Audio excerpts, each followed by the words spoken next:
No, I don't. Hi, y'all. It is Robin Reese with Between the Sheets podcast.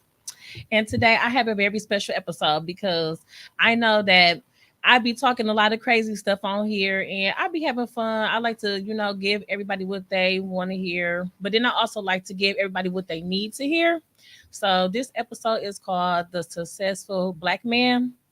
And before we get started, my producer is going to chime in because he is invited for this episode. So, Tom, you see what I mean? See what I mean? Yes. Okay, then. So I'm working. Okay. So Tone's working, but he's gonna chime in. And then I also have a very good friend of mine, Rico, here. Rico is here from out of town and he owed me a show actually. So I'm glad he's here. And I before we get started, I just want to tell him hats off. My friend was in a military for many years, two terms, right? 5 years. 5 years. Okay. So I just want to commend him because he's doing something that a lot of people are scared to do. It's not easy to get up there and defend our country, for something that we all believe in. And that's really, making sure that America is able to be great for those and, those that are here and those that are getting ready to come, in our future.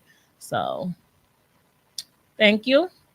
I'm gonna let Rico get his contact information, but before we get started, well, we'll get started after that. So if you Yes, want them ma'am. to Yes, ma'am. contact you, you can let them contact you.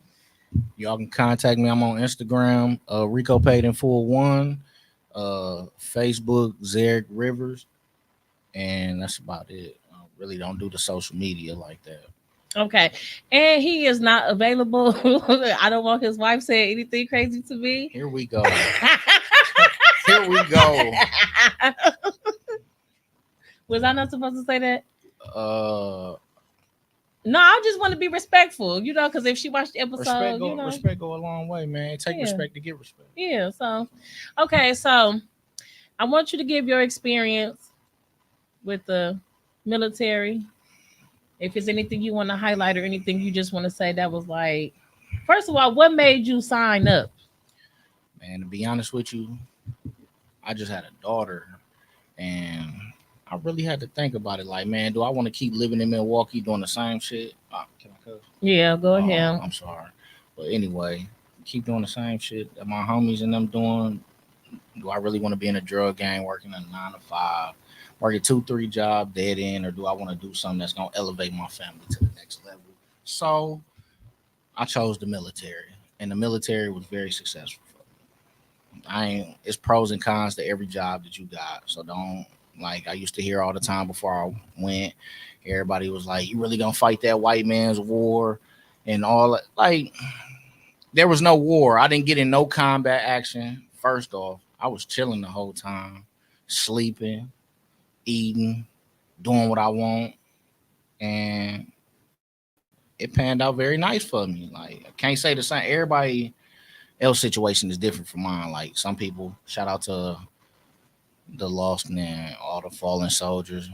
I always tip my hat off to them because without them, it wouldn't be able to have no black people in the service. First off, and then secondly, look what it did for my family. It got me out of Milwaukee. So I'm very honored for that. And I tell anybody, if you want to go to the military is what you make of it. Don't just go based off somebody else, what you hear from them. But yeah, do it. So now that you are done, do you feel like your opportunities are still the same as they presented themselves when you joined, or do you To still be feel like honest, you got a lot of chances to do a lot of different stuff? the military, being in the service, it has its perks, the benefits. Yeah, I mean jobs. I ain't gonna really say. I ain't gonna really say that because a job. I mean, a job will look at you first before a regular civilian. Yeah, but it created opportunities. Mhm. Like, Would would you go? So it's actually funny because I wanted to go to the Coast Guard, Okay. and then I wanted to actually be a army nurse. But Army. I yeah, can see that. Okay. so Tony, you said you see that? I can see that for you. Yeah, so I actually want to be an army nurse, but I have to be declared so many years without an asthma episode. So You until I better can, lie. That's what people was doing. They was lying to get in the military. oh, well, they Yeah, said but you that you got have to, different. She got to get in. Asthma is different because she still got to go through basic training. Yeah. She got to And go through MEPS and stuff. yeah, so she don't. If she can't pass none of that, you yeah, can't because lie they were, through that. You can lie about some other stuff. Hell yeah, you can. You can't lie yeah, the asthma thing. You get to passing out on that run. They yeah, gonna because that's know. what they were saying. They said you have to complete a 2 mile run without needing asthma Did you do the medication. run? No, I didn't even attempt it. You should have seen it. If you pass out, you pass out. Hey, get up. But I do think that I'll end up doing a term as a trauma nurse because Okay. that'd be the closest thing I get to the military. Okay, keep going. So I don't know. But what did you like most? Like, I know you traveled a lot. If y'all see his page, he got some really, really like nice views of being all over. What was like the best place you was able to travel to? Germany. That was my last term. I went to Germany for 3 years, and it was beautiful. I went to Italy, Poland, uh,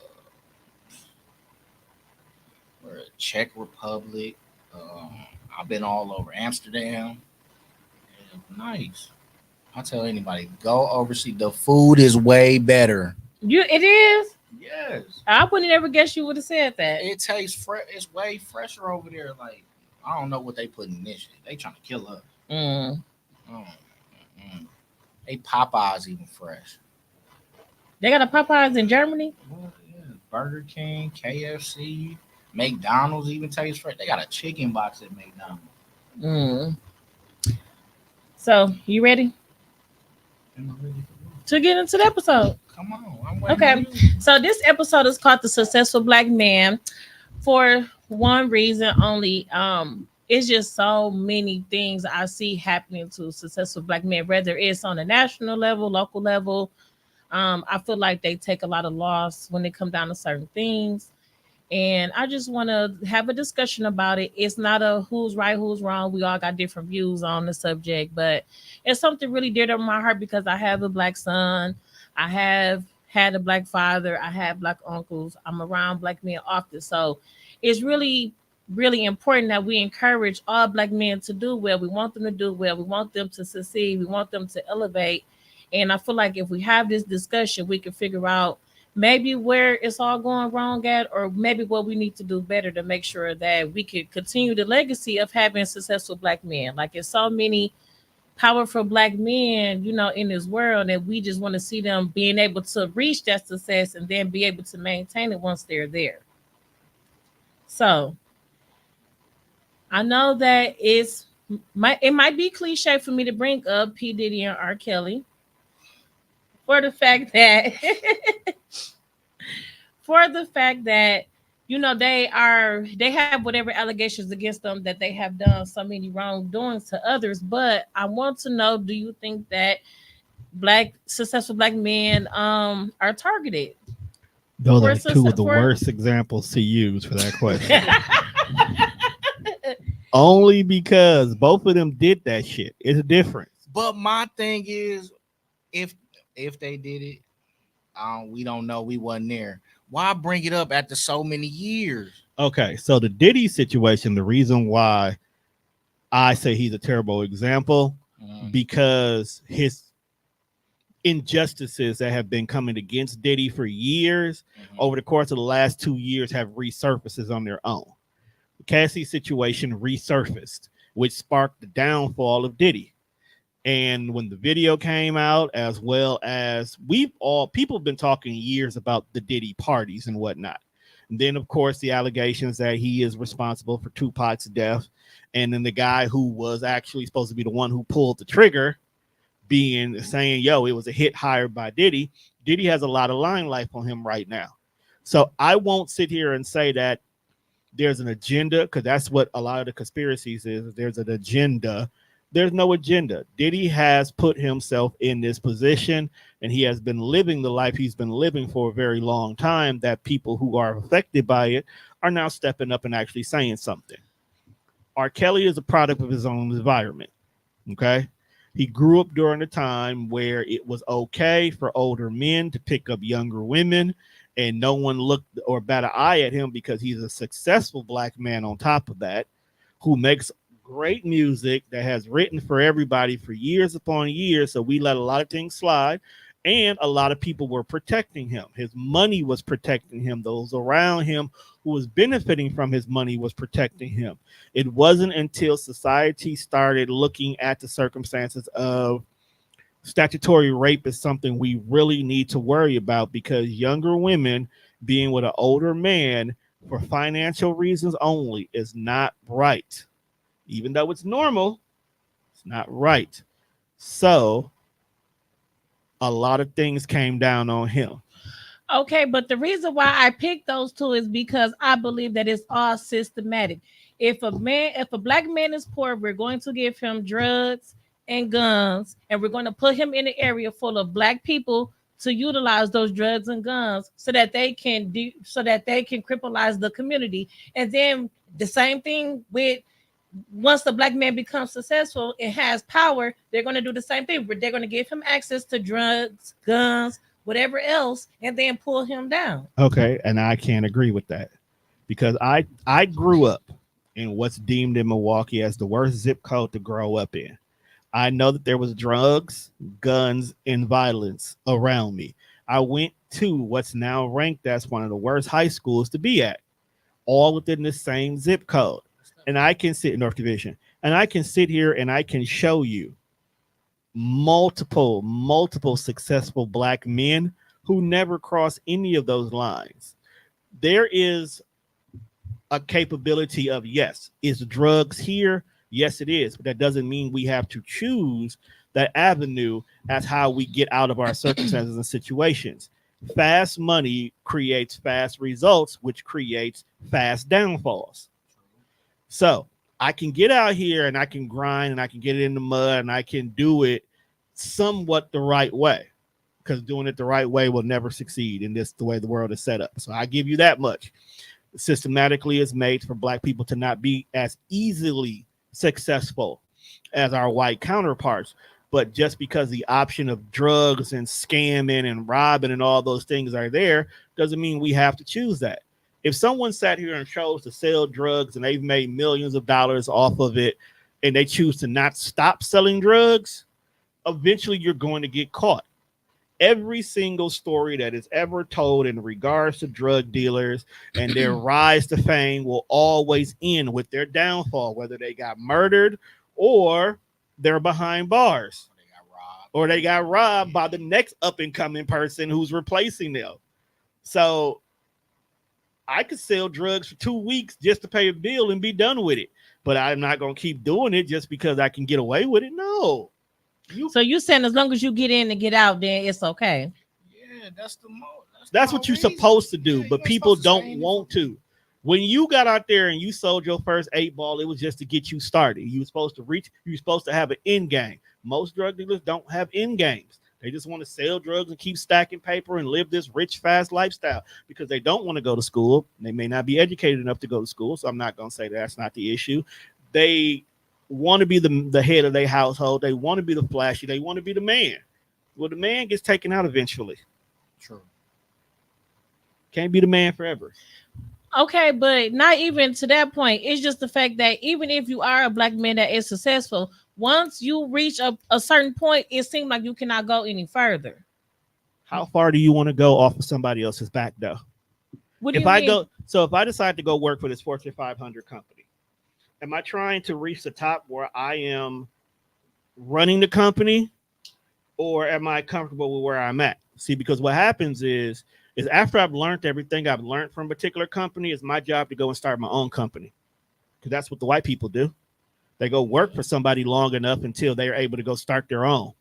Lawyers don't stay at a firm forever. They go and they start their own firm.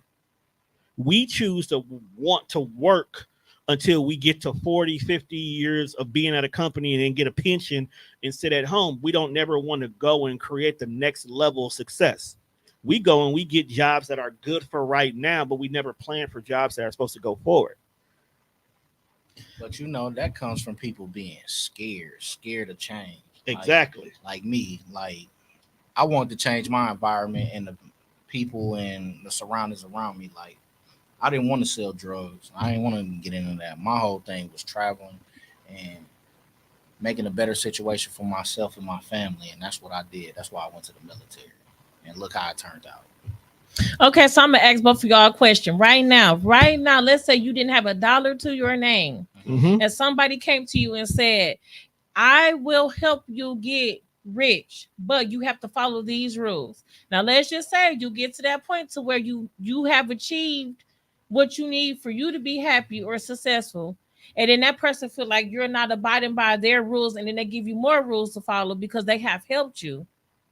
And then that's when they start to take you down. It's still envy, jealousy, or Why? hate just on a bigger level. That comes But with the see, that's territory. what I'm saying. If you came to me and said I can help you get rich, I can guarantee you that they're getting rich off of me too. They're not just giving me free game; they're benefiting from what I'm doing too. So if I choose to say, okay, I've gotten what I need to do, I'm done. First of all, that's my fault for not letting them know that I'm only into this for a short term, not a long term. So that's my fault for letting them know, like, hey man, I'm only doing this for about a year and I'm done. Give them If you let them know in advance that you're only doing this for a year and I'm done, they're going to work with that year because they know they're going to get their money out of me for that year, and they're going to plan their exit plan of who's going to replace me. That's why a lot of jobs, if you ever pay attention, if you tell a job I'm only going to be here for so long and I'm quitting, they say, well, give me a 2-week notice, because they want to be able to replace you to keep the machine going. But when you quit at that moment, yes, they get mad at you. They put you didn't let us know. We couldn't prepare for being down one man. So that's why if you want to come back to the job, they tell you no. They'll penalize you saying, oh, you can't come back because you didn't give us the proper 2 weeks notice because you didn't let them prepare. But if I left, I don't plan on coming back. So if you show me these simple rules you gave me to get rich, I'm taking them rules and I'm learning them rules and I'm instilling them rules and I'm teaching somebody else these rules too. Because just like how you made money off of me because you taught me something, I'm going to do the next thing too. But that way, when I decide to quit, I don't have to keep doing this job because these 3 to 4 to 5 people who I taught how to do this, they're paying me. So now I'm getting the same amount of money that I was getting working for you, doing absolutely nothing. But if everybody thought that you were replaceable when that time came, don't you think that they would let you go instead of tearing you down? Because I only believe that all of these black men that are suffering something at the hands of a billionaire business or a company or a franchise or dealings with the wrong people only suffer when they are trying to leave. It's If it was a million of me and people were able to replace me with something better, do you think that I would have the same outcome with total failure at the end of everything that I done worked hard for? You want to know why they do that? Why? Because by you leaving, you're leaving to become competition. You're not leaving because you're done.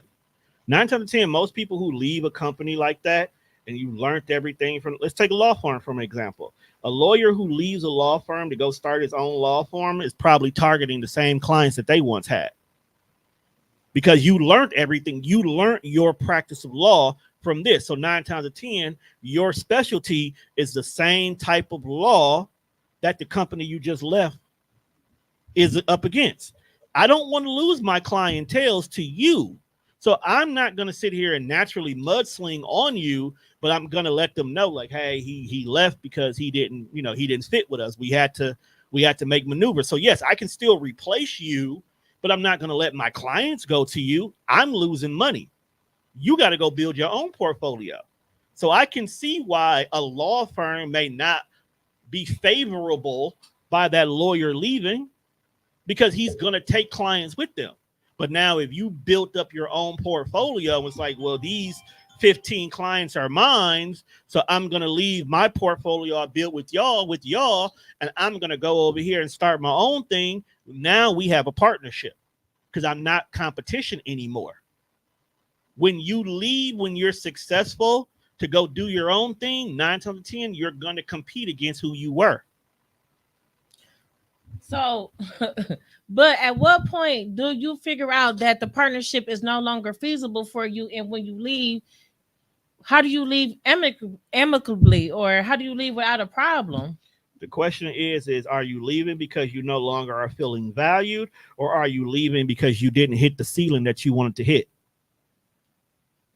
Because if you left because you didn't feel valued, letting them know you didn't feel valued and allowing them the opportunity to correct that, then that's different. Like if I say, hey, I've been bringing in these clients and I increased y'all profit margins by 42%, and I don't feel valued. What can y'all do to make me feel valued? I'm allowing the company the opportunity to correct their wrongs. And if they choose to not correct it, or even if they only give me a pen and 2 extra days off, then no, I'm moving around. I was like, well, I asked y'all to do something for me. It didn't meet what, would have made me feel happy. So I'm going to choose to go off on my own.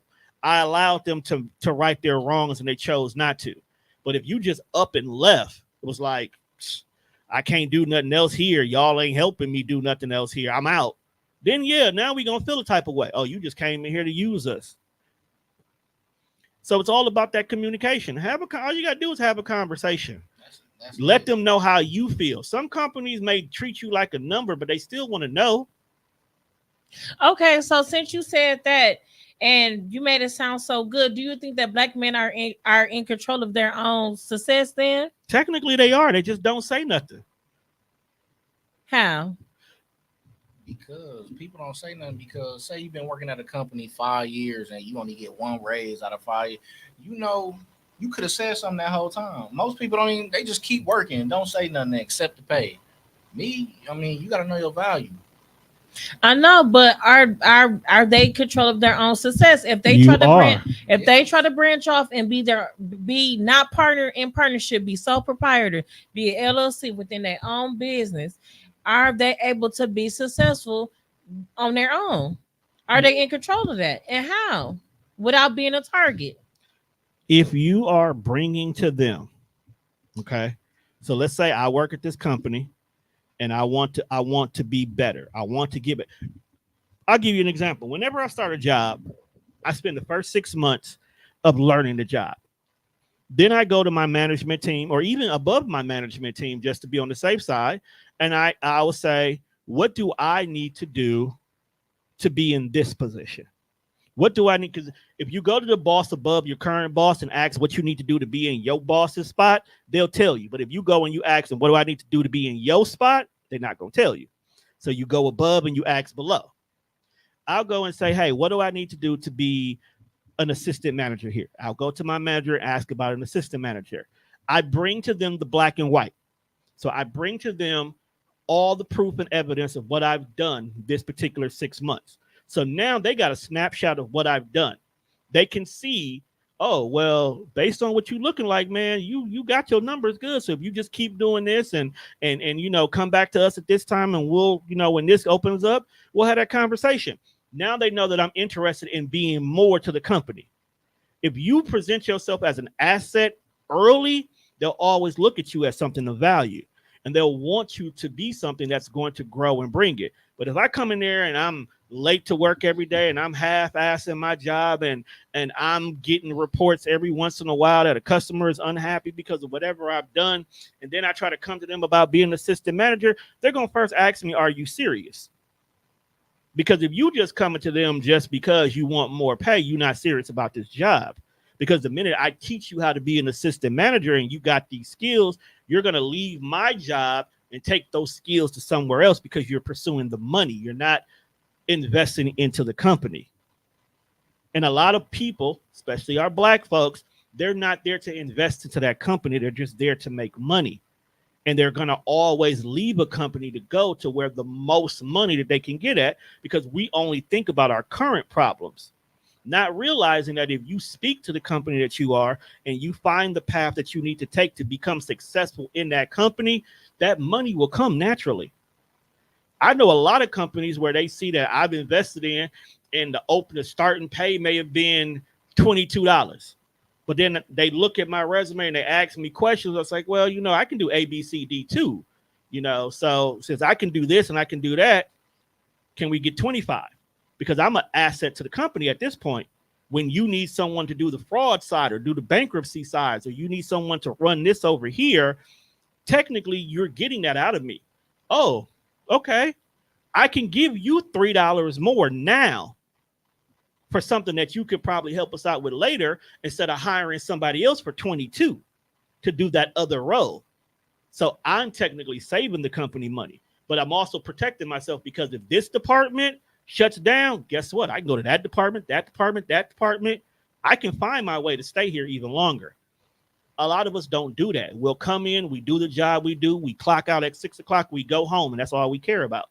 So when we only get a 20-cent raise, we're upset because we think the company don't value us. Well, you don't know what you can do besides what you applied for. A lot of us don't have those extra conversations that's needed.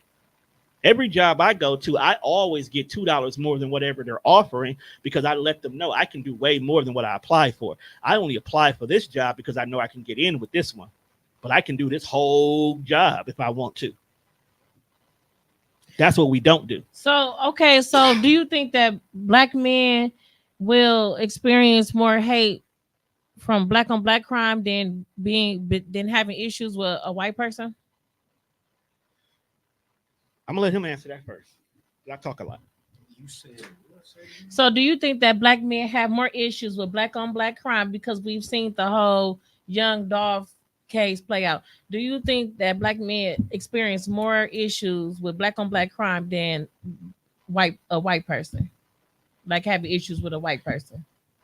Yes, and the reason why I say yes, well, really, yeah, because the black man, all we do is tear each other down. We don't try to help each other. Like when we get information, some people they be trying to hold on to the information and stuff, and I just don't understand that. And now we living in a world where everybody wants you to pay for the information. Okay, that's cool, but we always tearing each other down, and it just makes no sense, and I hate that. That's terrible. Like with the dog situation, like little dog wanted to be on, and him and somebody else, he ain't even no dude like that. He just knew him from the hood, and they for 50 bands. What was it, 50,000? Some 40,000. 40. But And they got $800 up front. from that. Like you failed. You failed twice. You failed because you killed the black man who was successful, and then you failed because now you gone for the rest of your life. Your career ain't going nowhere. Tone. Yes, we are always our own worst enemy. Nobody in the black, well, I ain't gonna say nobody. A lot of times in the black community, we don't like to see somebody else who came from where we came from be successful when we're not. If I lived on 10th and Monarchy and the person across the street from me decided to go sell drugs and ended up being behind bars, but instead I turned around and opened up the biggest rap label in the community, and I didn't come get him out of jail, or I didn't put nothing on his books because we grew up for 15 years, he's not gonna be happy. He's gonna hate on me. He's gonna blame me for not coming back to get him. He's gonna be mad at us. Whereas in this white person who I may have met while trying to create my record label may want to get on board, and I tell him, nah, bro, I don't want you on board. And all he's gonna do is probably tell a couple of his friends who run radio stations, don't play songs for me. He's not going to stop my business from growing. He's just going to put a roadblock in front of it. White folks has no problem with us as long as we don't create problems for their money. If you keep it a buck, white folks will never really not want black folks to be a part of anything if money is not affected. I can move into an all white neighborhood, and as long as I'm not bringing down the property value by doing ignorant things in my neighborhood, they don't care I live there. But if I come over there and I'm bringing ruffians and the police have to come out all the time, or I'm putting stuff that's violating the HOA or whatnot, then yeah, they're going to have a problem with me then. That's devaluing the community. That's devaluing the community. And by me devaluing the community, guess what's happening? The value of their homes are going down. And a lot of white folks live off the value of their homes. So if I'm bringing down the value of the homes, I'm a problem. But I'm not looking at it. I'm thinking, oh, these white folks just hating on me. No, bro, there's rules and regulations of different places that you're supposed to be in. Learn the rules and regulations. They don't hate us. They just don't want us to fuck with their money. Are you sure they don't hate us though? They don't hate us. How? Okay. The generation of old racist white folks are it's almost dead. over. They're Yeah. almost dead. There are too many white folks that love black culture. Too many white folks that love black culture. They despise the way we behave. They despise the fact that we take things for granted. They swear up and down we throw away opportunities. But at the same time, a lot of them are also ignorant to our perspective of the world. But once you sit down and have a conversation with somebody and help them understand your perspective and the way the world looks on this side of the coin, a lot of them just want us to stop using that as an excuse. They don't. Why you think they dress? Why you think they dress like us? Yeah. Use our slang. Come on now. Yeah. So who's responsible now for bringing this stuff into our kids? Because now we all have kids that are in the streets and doing wrong. Now, how are they getting access to everything if white people aren't? What makes you think they ever left the community? So when you say getting access and stuff, like, what are you talking about? Drugs and guns. You think drugs and Because guns it had to start from somewhere. But that doesn't mean it left. Just because Ricky got locked up doesn't mean that the gun he used to hold left too. Just because Johnny stopped selling drugs don't mean that drugs didn't stop coming into the community. You have to also look at how drugs are changing now. And there's nobody out. I'm not gonna say there's nobody out here. The usage of heroin and cocaine is not that high in the black community. We are heavy weed people users and fentanyl and perks. We're doing prescription medications, prescription drugs that are being handed out to our grandparents and our parents that kids are now turning around stealing out the medicine cabinet. Liquid codeine. And then the whole entire creating the codeine situation. Dirty Sprites are not anything illegal. Somebody went to the corner store, bought some NyQuil, bought some Sprites, mixed it together, and that's the new drug. Nobody is doing the street pharmaceutical drugs like that anymore. Everything is prescription medication that's being utilized. And yes, white folks and black folks together are pushing fentanyl all over the place. It's not just only a systematic thing. We're doing it too. I know, but what I'm saying is this is how it was introduced. So how could they not hate black people if this is something that is still plaguing our future now? We didn't plant the idea, just like we didn't plant the idea to be here. Here's the thing. Trump. Here's the thing. You are looking at it from a perspective that only black folks are being affected by these things that you're bringing up. Everybody is being affected by them. You only are seeing it because you're only around black folks. You don't think white folks are not out here having issues with the drugs and guns? No. I be around all kind of people. Like, I know you are a nurse, so you see a lot of things. Okay, so I be around all kind of people. I'm speaking on the black man because it's still a lot of families without active men in the household. That is a universal problem for the black community because it's a problem that started and it trickled down. When black men got taken out the household in the 70s and the 80s, the kids that they created, because take in consideration, sex creates babies. We have a lot of us who have young sex. We have unprotected sex. We shoot up the club with no problems. We get into lustful situations without establishing relationship or boundaries. I can tell you for a fact, I know several people who within 1 week of just knowing you already busting it open. And if a kid is created out that scenario, you expect that to be a happy home? You don't even know this dude. You don't know his medical issues. You don't even know if he's single or not. You just know that you met him, you liked him, and a week later you fucked him, and now you pregnant. Then, because you don't know him, you didn't get a chance to grow and understand him. But the first thing you want to do is you put him on child support, and you expect for them to be a male in the household?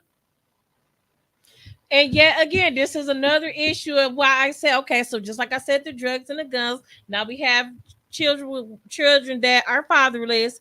These are all systems that are set in place by non-black people. No, it's not. That is a diversion in the black community. How's it not? Hold on, because that is something that could be taught at home. Okay, I have 2 girls. Okay, now my kids is not out here engaging in sexual activities yet because they're not old enough. Praise white Jesus. But when they get to that point, I'm still going to have those conversations and those representations with them and have those talks with them about how important it is to establish relationships and boundaries, conversations that a lot of us didn't have. Do you remember having the conversation with the birds and the bees with your parents?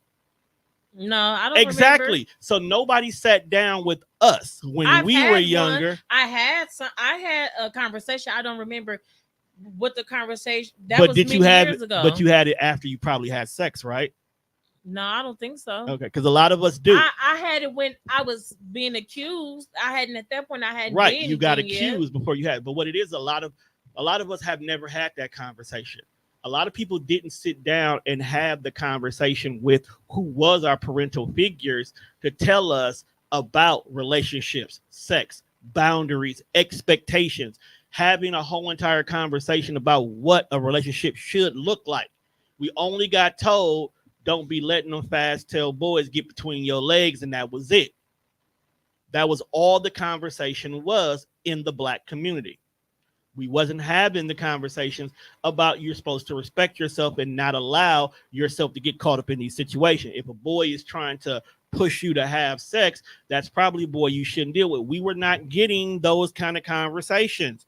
A lot of us found out about sex and exploring about sex by us just doing it with girls who we shouldn't have been doing it with. That's And true. taking consideration when we were younger, there was no social media or no photos to expose people when they got caught being too damn freaky. That's out here now. Now they got more access to sex ever than before. We had to sneak to look at magazines, and hopefully Pops had some videotapes to even see what fucking was. Now I can just click on anywhere. I can go on fucking Twitter and see what it is. Twitter X. Right. Okay, so So okay, now so sex is exposed a whole lot I just want more. to make a quick pit stop here. So you mean to tell me that when you first did it, you do it with a woman that was more sexually advanced than you? I want both of y'all to Not answer. me. Nah. When I lost my virginity, I was 12. And it was to a girl. We was the same age. Okay, but did she know what she was doing? She's Nah, 12. I hope she's she 12. didn't. Neither one of us know what we were The doing. hell, I hope she didn't. I know, I hope she didn't. I hope she 12, but Didn't. you know what you doing is Man. nasty work. Man, what? I'll be disturbed. Like, how you this advanced? But that's how men ain't that's how men get experience by being with a woman that's experienced. Not everybody's situation different. Let him in. What about your situation? Yeah. I don't know. I don't remember. You don't remember. Everybody remember their first time. Come on now, stop playing. Everybody remember their first time. It was I had either a couple good or first- bad. I had a couple first times. You Before had I a picked couple one. first. But but see, the point there was the fact that we didn't know we didn't know what sex was. So when you get the consequences of you're pregnant, we only was told two options: either you're getting an abortion or you having it, and then we're not told anything else after that. You're just supposed to raise this kid. So when you have these situations where everybody is under the age of 18 and children are being produced, you're expecting that boy to know how to be a father. In that moment, he's supposed to get out and do things that a dad is supposed to do when he's still learning how to be a man to begin with. Like, I always bring up the situation that my dad, my actual birth father, literally was a father of two by 19. He had two kids 7 months apart at the age of 19. I could not have expected him to grow up and be a phenomenal dad when at the age of 19, you just walked across the stage of high school not too long ago. So I don't expect for you to be able to be a great dad at 19, dealing with two different women with two different personalities at the exact same time. Now, I know for a fact, without even knowing who was who, you had to been dating one of them and you had to been fucking one of them. So you got two women who are probably upset at what just transpired here. And now everybody has to learn how to be parents. So somebody is not going to have an active father, unfortunately. So with all these different things going on simultaneously, it's going to cause a breakdown. We don't have that in the black community. We don't have those standards set aside right away. I give you an example. My cousin was dating a white chick when he was in high school, and they was messing around. He got her pregnant. The minute she found out that he was pregnant, guess what happened? They immediately made my cousin move in with them for the growth process. So as the child was being conceived and raised in the whole 9 yards, he was living in the family. They made him part of the family. So he had no choice but to be a dad in that initial situation. You know what we do? You get pregnant, you get out my house. Okay, so do you think that W-2 created barriers for the black men to be successful? In the family household, yes. Well, or for government assistance? Yeah, of course.